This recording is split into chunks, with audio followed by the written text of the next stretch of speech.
The last presentation I will do concerns the tolerance data we have on Cardalis.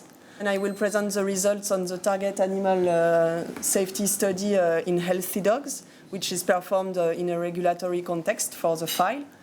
And also the tolerance data we have from the 2 clinical field studies I presented before.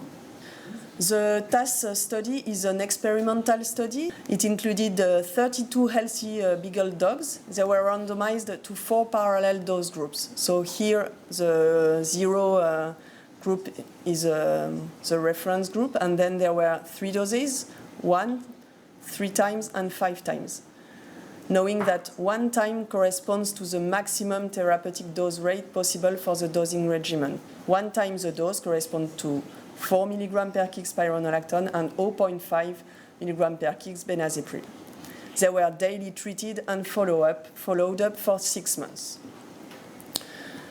When we observed the animals, there were absolutely no deaths and no treatment-related effects in the clinical observations.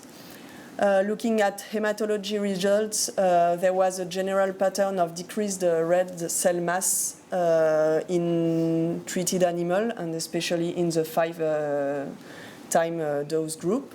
But the values remained within the reference range, so it was not considered as clinically significant. At blood biochemistry, the only observation we found was a small and not dose-related increase in potassium level in all treatment groups. But again, all values remained within the reference range, so it was not considered as clinically meaningful.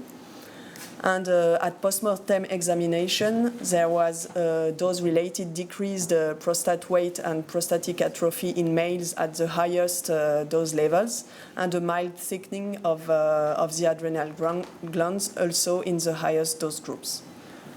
So all these observations were expected, since they are consistent with the known biological effects of spironolactone.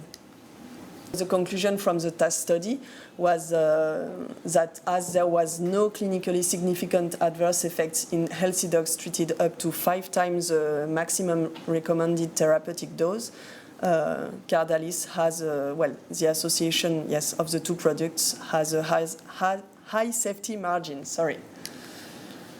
So then I switched to the clinical field trials. So in what I call the benazepril plus spironolactone field studies, the groups were equally distributed, so there was no significant difference between groups for adverse events, and it was the same for blood biochemistry parameters. Here you can see that the values are stable from inclusion until the end of the study, and the values are similar in both groups.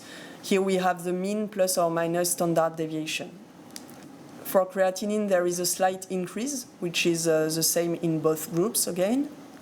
And for potassium levels, they are stable from inclusion until the end. So finally, from this study, we could conclude that the association of benazepril and spironolactone was safe.